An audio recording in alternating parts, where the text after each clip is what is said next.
Your Excellency,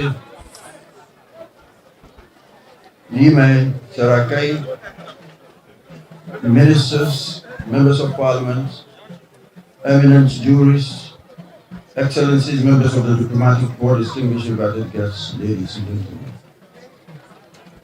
It is with great pride and joy that I stand before you today to celebrate the 20th anniversary of my coronation as the Chief of Nima. 20 years ago, I was torn between accepting what I considered to be a very important national assignment offered by the then President Akuffo and the nomination by my family to be the Chief of Nima. At the end of the day, my family's persistence won, even though, as I realized later, I could have performed those functions without any legal or customary impediments.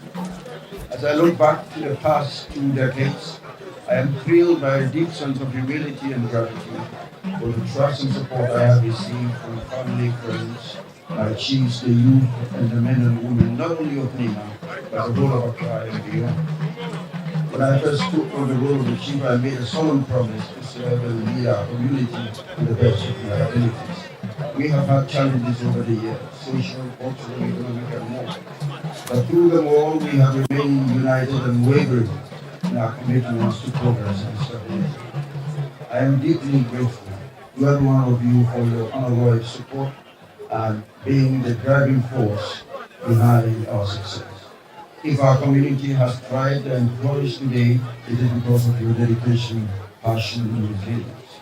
At this juncture, let me take this opportunity to show my immense gratitude to brother chiefs of the Zongo chiefs of Nima, Accra, and all the regions of Ghana for their love and support throughout the years.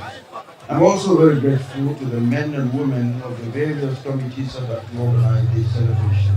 You have done a human job, may Allah continue to bless you.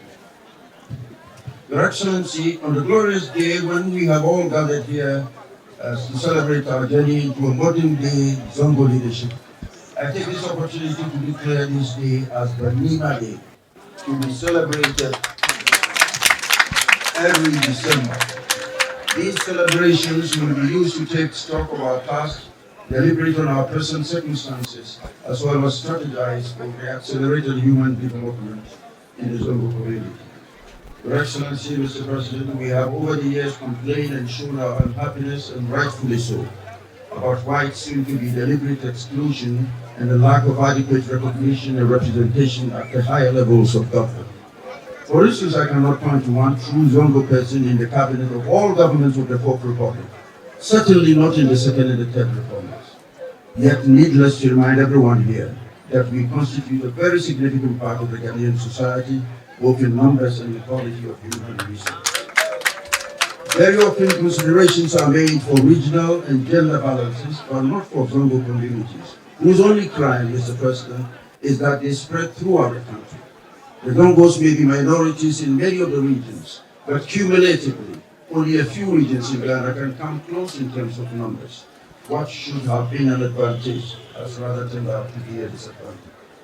Your Excellency, Mr. President, we cannot entirely blame governments for this situation, as we also have responsibility for a chunk of the blame.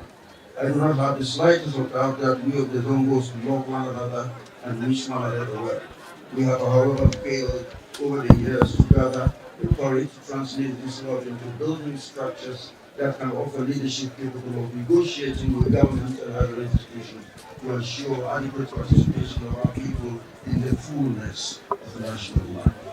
It is only through that collaborative efforts and strong leadership that Zongo communities can realize this potential. I would humbly suggest that we use the Nima Day celebrations to bring together all stakeholders, including our chiefs, the youth, professionals, and to kickstart discussions to ensure that we achieve the desired.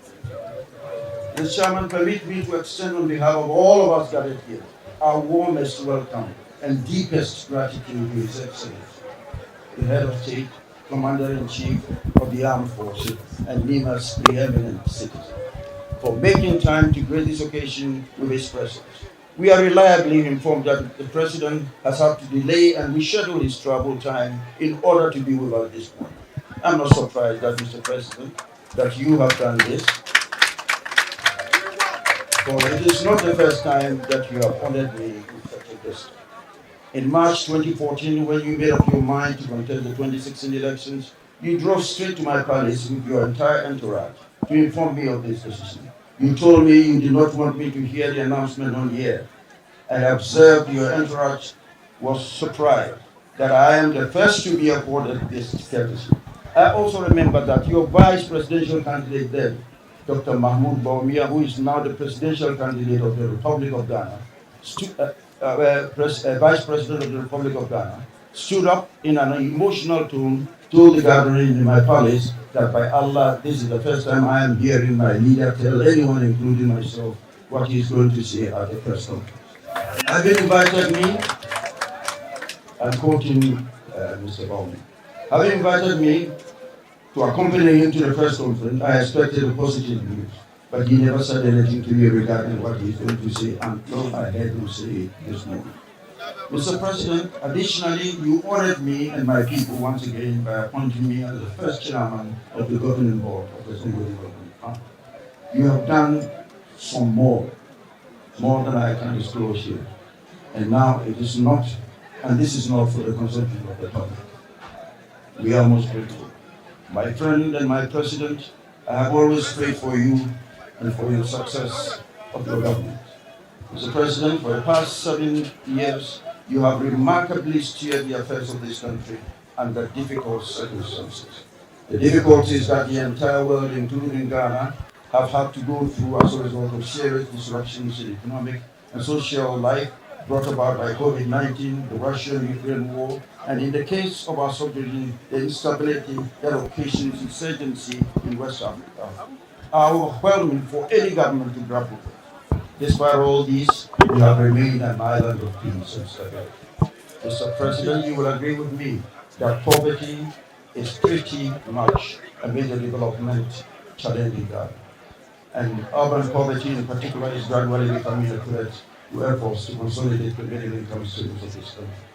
In Ghana, Zongo communities serve as primary sanctuary communities where migrant labor finds shelter as they prepare to launch themselves into their respective fields of endeavor. In spite of the hope offered by these Zongo communities, they have also come to represent large enclaves of poverty, slums, and other physical and non-physical vulnerabilities of the urban states.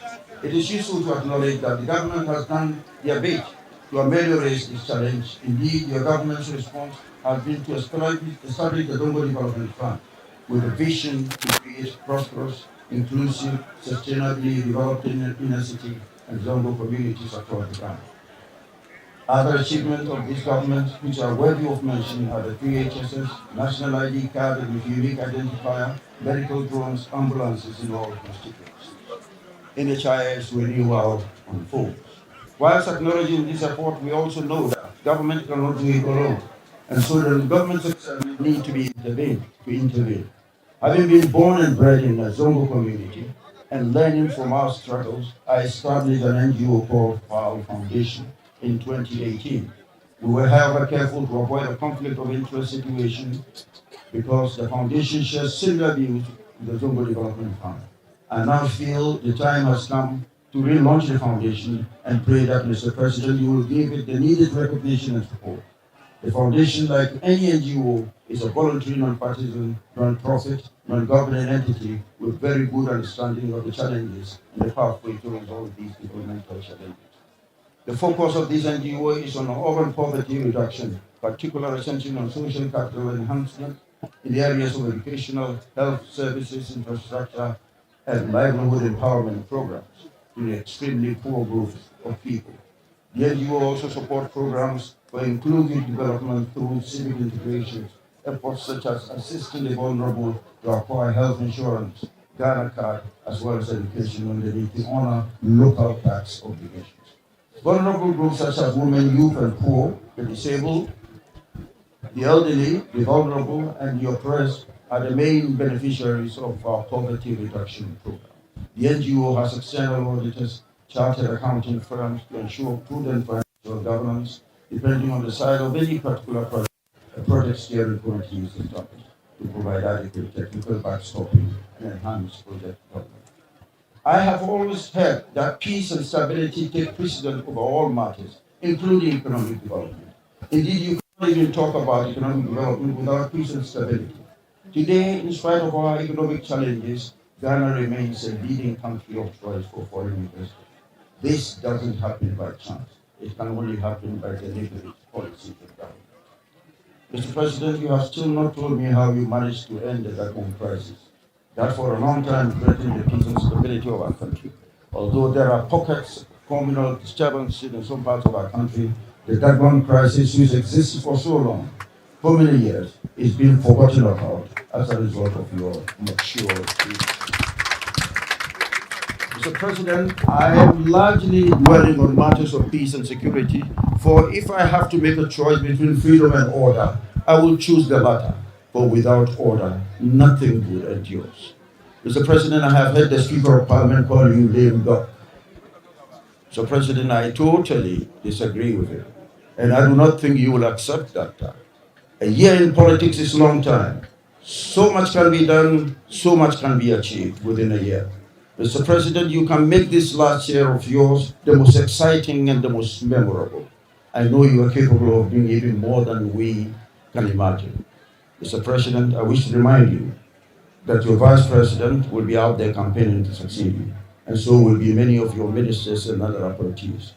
In order to successfully continue to steer the affairs of this country under the circumstances, you may need to take some immediate and radical actions that can enhance your legacy and perhaps even enhance the chances of those you would wish to succeed you. I want you to remove the phrase lame duck from the dictionary of politics. Long live Nima, long live Zango, long live Ghana. Wassalamu alaikum. Once again, put your hands together. Taba, taba, taba.